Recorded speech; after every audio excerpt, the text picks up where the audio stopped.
സഹാക്കന്മാരുടെ വാക്കും കേട്ട് തുള്ളിച്ചാടിപ്പോയ പൂങ്കുഴലി IPSന് 8ന്റെ പണിയെയാണ് കാത്തിരിക്കുന്നതെന്നാണ് അറിയാൻ സാധിക്കുന്നത്. അതായത് കഴിഞ്ഞ ദിവസം രാഹുൽ മാങ്കൂട്ടത്തിന്റെ ജാമ്യാപേക്ഷയുമായി ബന്ധപ്പെട്ട് ഒരു അടച്ചിട്ട കോടതി മുറിയിൽ വാദപ്രതിവാദങ്ങൾ നടന്നു.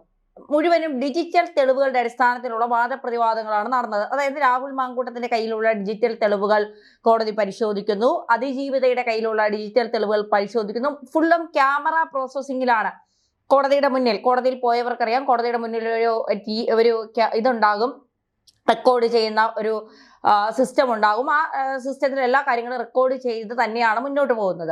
പക്ഷേ ഈ സ്വകാര്യതകളെല്ലാം സൂക്ഷിക്കാനായിട്ടാണ് അടച്ചിട്ട കോടതി മുറിയിൽ വാദപ്രതിവാദങ്ങൾ കേൾക്കുന്നത്. എന്തായാലും മാധ്യമപ്രവർത്തകരെ അടക്കം പുറത്താക്കിക്കൊണ്ടുള്ള ഒരു നടപടിയിലേക്കാണ് കോടതി കടന്നത്. തൽക്കാലം ഇത് ബ്രേക്കിംഗ് ന്യൂസായി കൊടുക്കണ്ട, അത്രയും കുറച്ച് റേറ്റിംഗ് മതി എന്ന് പലരെയും ഓർമ്മപ്പെടുത്തിക്കൊണ്ടുള്ള ഒരു നടപടിയായിരുന്നു കോടതിയുടെ ഭാഗത്തുനിന്നുണ്ടായത്. എന്തായാലും എല്ലാ തെളിവുകളും, രാഹുൽ മാങ്കൂട്ട ഹാജരാക്കിയ തെളിവുകൾ, അതിജീവിത ഹാജരാക്കിയ തെളിവുകളും ഒക്കെ കോടതി കണ്ടു. ഇന്ന് രാഹുൽ മാങ്കൂട്ടത്തിന്റെ ജാമ്യാപേക്ഷ പരിഗണിക്കും. ജാമ്യം കിട്ടുമോ ഇല്ലേ എന്നൊക്കെ ഉള്ളത് കോടതി അതിന്റെ തെളിവുകൾ അടിസ്ഥാനപ്പെടുത്തിയായിരിക്കും നൽകുന്നത്.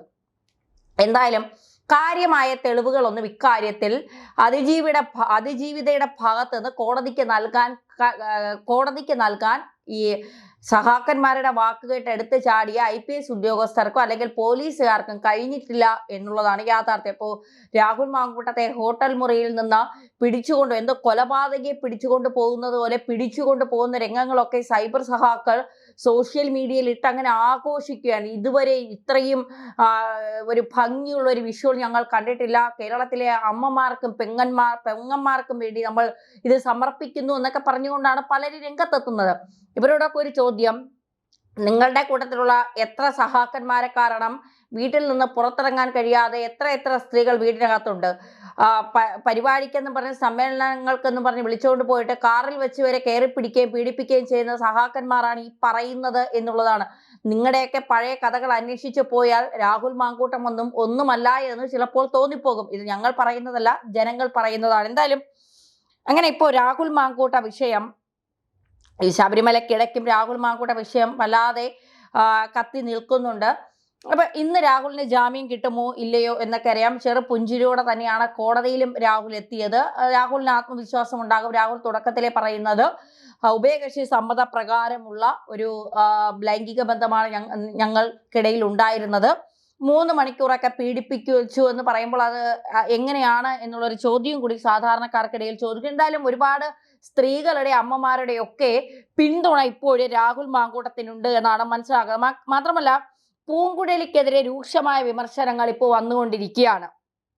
അതുമായി ബന്ധപ്പെട്ട് സമൂഹ മാധ്യമങ്ങളിൽ ഒരു അഭിഭാഷകയുടെ പോസ്റ്റ് വൈറലാവുന്നുണ്ട്. ശാന്തി എന്ന് പറയുന്ന ഒരു അഭിഭാഷകയുടെ പോസ്റ്റാണ് വൈറലാവുന്നത്. ആ പോസ്റ്റ് ഇങ്ങനെയാണ്: ഒരു പണിയും ചെയ്യാതിരുന്ന ഏതോ ഒരു നേരം ഏടി വെച്ച് സ്വയം പണി വാങ്ങിച്ചാൽ വെറുതെ ഇരിക്കുമ്പോൾ ആ BNS ആക്ട് ആൻഡ് പ്രൊസീജിയേഴ്സ് ഒന്ന് വായിച്ചു നോക്കിക്കൂടായിരുന്നോ? പൂങ്കുഴലി, പിണറായി വിജയനും പൂങ്കുഴലിയും കൂടി ഒന്ന് വായിക്കണമായിരുന്നു.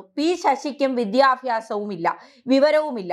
നിങ്ങൾ വലിയ IPS ആണെന്നും പറഞ്ഞ് കമ്മികൾ പറഞ്ഞത് ഏറ്റെടുത്ത് നടത്താൻ കോട്ടും വടിയും എടുത്ത് ചാടി ഇറങ്ങുമ്പോൾ പിണറായിക്ക് മുകളിൽ ഇന്നാട്ടിൽ കോടതിയുണ്ടെന്നും തനിക്ക് നാളെയും ശമ്പളം വാങ്ങണമെന്നും ഓർക്കേണ്ടേ? പിണറായി വിജയൻ രാഷ്ട്രീയക്കാരനാണ്. അയാൾക്ക് ഇൻകുലാബ് വിളിക്കാൻ കുറെ കമ്മി സഹാക്കൾ ഉണ്ടാകും. നിങ്ങൾക്കോ പബ്ലിക് സർവന്റ് ആണെന്ന് ഓർമ്മ വേണം. ഇതിപ്പോ അറസ്റ്റ് തൊട്ട് കേസ് രജിസ്റ്റർ ചെയ്ത തൊട്ട് പരാതിക്കാരുടെ മൊഴി പോലും സാധുതയില്ല. എന്ത് മണ്ണാങ്കട്ടയായിരുന്നു നിങ്ങൾ ട്രെയിനി സമയത്ത് പഠിച്ചത്?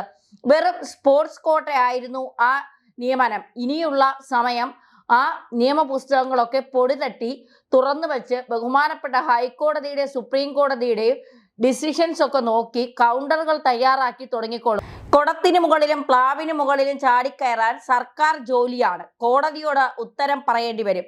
വാൽകഷ്ണം, രാഹുൽ വിഷയം ഊതി പുക പടർത്തി അന്തരീക്ഷം പുകമയമാണ് എന്ന് ഉറപ്പുവരുത്തി. ശങ്കർദാസിനെ രാത്രി ആരും അറിയാതെ അറസ്റ്റ് ചെയ്തു. ഇതൊക്കെയല്ലേ ഇതിന്റെയൊക്കെ പിൻഭാഗം. ഇങ്ങനെയൊക്കെ ഉണ്ടെങ്കിലും അറസ്റ്റ് ചെയ്യേണ്ടി വന്നു. അതാണ് നിങ്ങളുടെ കയ്യിലുള്ള നിയമം. കോടതിയുടെ നിയമവും തമ്മിലുള്ള വ്യത്യാസം. നിങ്ങൾ പ്രയോഗിക്കുന്ന നിയമങ്ങൾ ആൻസറബിൾ ആണ്. കോടതിയോട് ഉത്തരം പറയേണ്ടി വരും. ഇല്ലെങ്കിൽ ശമ്പളവും പെൻഷനും കിട്ടില്ല. ഒറ്റ വാക്കിൽ പറയാം, കോടതിയിൽ ഇരിക്കുന്നത് തലച്ചോറുള്ളവരാണ്. നിങ്ങളെപ്പോലെ വെറും ബോൺ വീറ്റ അല്ല. അപ്പോൾ ശരി എന്ന് പറഞ്ഞുകൊണ്ടാണ് ഈ പോസ്റ്റ് അവസാനിക്കുന്നത്. ഈ പേജിൽ കയറിയാൽ 2 ദിവസം മുമ്പ് രാഹുൽ മാങ്കൂട്ടത്തിന്റെ അറസ്റ്റ് നടന്ന ദിവസം തന്നെ ഇട്ട ഒരു പോസ്റ്റ് കൂടി വായിക്കേണ്ടി വരും. അതായത് രാഹുലിനെ നിങ്ങൾക്ക് ജയിക്കാൻ കഴിയില്ല എന്ന യാഥാർത്ഥ്യത്തെ മറയ്ക്കാൻ എന്തേലും അശ്ലീലങ്ങളാണ് കാട്ടിക്കൂട്ടുന്നത്. ഇന്നാട്ടിൽ സ്ത്രീകളെ ബലപൂർവ്വം പീഡിപ്പിച്ച എത്ര സഹാക്കളുണ്ട്? എന്ത് ചെയ്തു നിങ്ങൾ? മുഖ്യമന്ത്രിയുടെ തൊട്ടടുത്തിരിക്കുന്ന പൊളിറ്റിക്കൽ സെക്രട്ടറി ശശി നിങ്ങളുടെ കൂട്ടത്തിലുള്ള MLA മകളെയും ഏരിയ സെക്രട്ടറിയുടെ മകളെയും പീഡിപ്പിച്ചെന്ന കാര്യം വേദനയോടെ നിങ്ങളോട് ആ പിതാക്കന്മാർ വന്നു പറഞ്ഞപ്പോൾ ചെറു വിരൽ അനക്കിയോ നിങ്ങൾ? ശശിയുടെ ഏത് അവയവത്തിനായിരുന്നു തീവ്രത കുറവ്?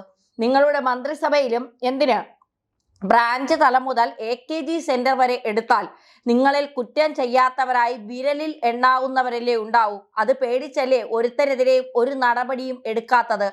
പിണറായി വിജയൻ എന്ന പേര് ചൊല്ലി വിളിച്ചിടത്ത് നിന്ന് തുടങ്ങുകയല്ലേ നിങ്ങളുടെ പ്രതികാരം? നാടിന്റെ ഭരണത്തിൽ ശ്രദ്ധിക്കാതെ പ്രതികാരദാഹം പൂണ്ട് നടക്കുന്ന നിങ്ങൾക്ക് അധികാര കൊതിയല്ലേ ഉള്ളത്? മന്ത്രിയുടെ കർമ്മ പദ്ധതിയിൽ നിന്ന് വ്യതിചലിച്ച് സഞ്ചരിച്ചവനെ രക്ഷിക്കാൻ നിങ്ങൾ ടീച്ചറിനെ വെല്ലുവിളിച്ച് വെള്ളരിപ്രാവാക്കി. എന്തൊരുളുപ്പില്ലായ്മയാണ്! സിനിമാശാലയിൽ morning show, matinee, first show എന്നീ ക്രമത്തിൽ പോയ ഇവരുടെയൊക്കെ ജീവിതമൊന്നും കൂട്ടത്തിലുള്ളവർ, അതായത് കൂടെ പോകുമ്പോൾ രഥം ഓടിക്കുന്നവർ തന്നെ പലരോടും വിളിച്ചു പറഞ്ഞ കാര്യമാണ്. ഇനി പുറത്തു പറഞ്ഞാൽ കൈവെട്ടും കാലും വെട്ടും, വേണ്ടി വന്നാൽ തലയും വെട്ടുമെന്ന ഇത്തിരി പോകുന്ന ശിശുക്കൾ വരെ വിളിച്ചു പറയുന്ന പാർട്ടി. അതുകൊണ്ട് ജീവിക്കാൻ കൊതിയുള്ളവർ മിണ്ടാതെ ഇങ്ങനെ ഇരിക്കും. രാഹുൽ പോയതും ചെയ്തതുമെല്ലാം അയാളെ ആഗ്രഹിച്ചവരുടെ കൂടെ. തുടക്കത്തിൽ ആർക്കും പരാതിയില്ല. തന്റെ ഇംഗിതത്തിന് അല്ലെങ്കിൽ തന്റെ വഴിക്ക് കിട്ടില്ലെന്നറിയുമ്പോൾ കേസ്, കോടതി, ഇതൊക്കെ തന്നെ അതിജീവതയെ അധിക്ഷേപിക്കുന്ന കോടതി ലക്ഷ്യമായി മാറാനുള്ള സാധ്യതയുണ്ട്. അതുകൊണ്ട് ചില വരികളൊക്കെ തന്നെ വെട്ടിമാറ്റുകയാണ്. എന്തായാലും കേസ് കൊടുത്ത ഏത് സ്ത്രീയാണ് ബലമായി പിടിച്ചുകൊണ്ടുപോയി ഇഷ്ടത്തിനെതിരായി പ്രവർത്തിച്ചു എന്ന മൊഴി തന്നിട്ടുള്ളത്? ഈ സ്ത്രീകളാരും 18 വയസ്സിൽ താഴെയുള്ള ആൾക്കാരല്ല. എല്ലാവരും വിവാഹം കഴിഞ്ഞ് ഭർത്താവിന്റെ കൂടെ കഴിയുന്നവരാണ്. അതൊന്നും പക്ഷേ തുറന്നു പറയില്ല എന്നതടക്കമുള്ള കുറ്റപ്പെടുത്തലുകൾ നടത്തുന്നുണ്ട്. എന്തായാലും ഈ അതിജീവിതക്കെതിരെ നമ്മളൊന്നും സംസാരിക്കരുത് എന്നുള്ളതാണ്. അതിജീവിതക്കെതിരെ നമ്മൾ അങ്ങനെയൊന്നും പറയാൻ പാടില്ല എന്നതാണ് വ്യക്തമാകുന്നത്. എന്തായാലും ഈ പറയുന്ന പോസ്റ്റിലൊക്കെ തന്നെ അതിജീവിതയൊക്കെ രൂക്ഷമായ ഭാഷയിൽ വിമർശിച്ചിട്ടുണ്ട്. നാണമില്ലാത്ത വർഗം, ഇങ്ങനെ എത്ര ബന്ധങ്ങൾ അവർക്ക് കാണും? ഇയാളുടെ പുറകെ കേസുമായി പോയതുപോലെ മറ്റൊരുത്തന്റെ പുറകെ പോയിരുന്നെങ്കിൽ ഇതാകുമായിരുന്നു അവസ്ഥ എന്നൊക്കെ ചോദിക്കുന്നുണ്ട്. പിണറായി വിജയൻ പറയുമ്പോൾ കാവടിയെടുത്ത് കോമരം തുള്ളുന്ന പോലീസുകാർ ഒരുങ്ങിയിരുന്നു. ഒരുത്തനെ അറസ്റ്റ് ചെയ്യാൻ നിങ്ങൾ കാണിച്ച നാടകം വിശേഷമായിരിക്കുന്നു.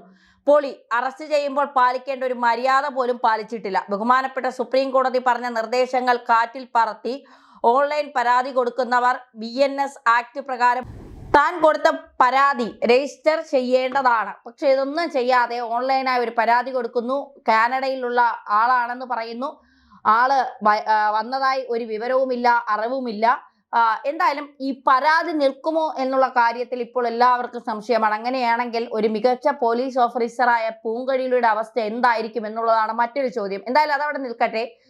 ഈ സഹാക്കന്മാർ പറയുന്നത് കേട്ട് കാക്കിയും ഇട്ട് വണ്ടിയും എടുത്ത് ഓടിക്കേറി ഹോട്ടൽ റൂം ചവിട്ടി തുറന്ന് അകത്ത് കിടക്കുന്ന രാഹുൽ മാങ്കൂട്ടത്തെ പിടിച്ചുകൊണ്ട് വന്ന് സ്റ്റേഷനിൽ കൊണ്ടുപോയി, അത് കഴിഞ്ഞ് കോടതിയിൽ ഹാജരാക്കി, പിന്നീട് റിമാൻഡ് ചെയ്യുന്നു, വീണ്ടും ജാമ്യത്തിനായി കോടതിയിൽ കൊണ്ടുവരുന്നു. കോടതിയിൽ കൊണ്ടുവരുമ്പോൾ ജാമ്യം കിട്ടി അയാൾ ഈസിയായി ഊരിപ്പോന്നാൽ നിങ്ങൾ ഈ ചെയ്തതിനും നിങ്ങളെ ഇത് ചെയ്യിപ്പിച്ചവർക്കും ഇതുകൊണ്ട് എന്ത് നേട്ടമുണ്ടായി?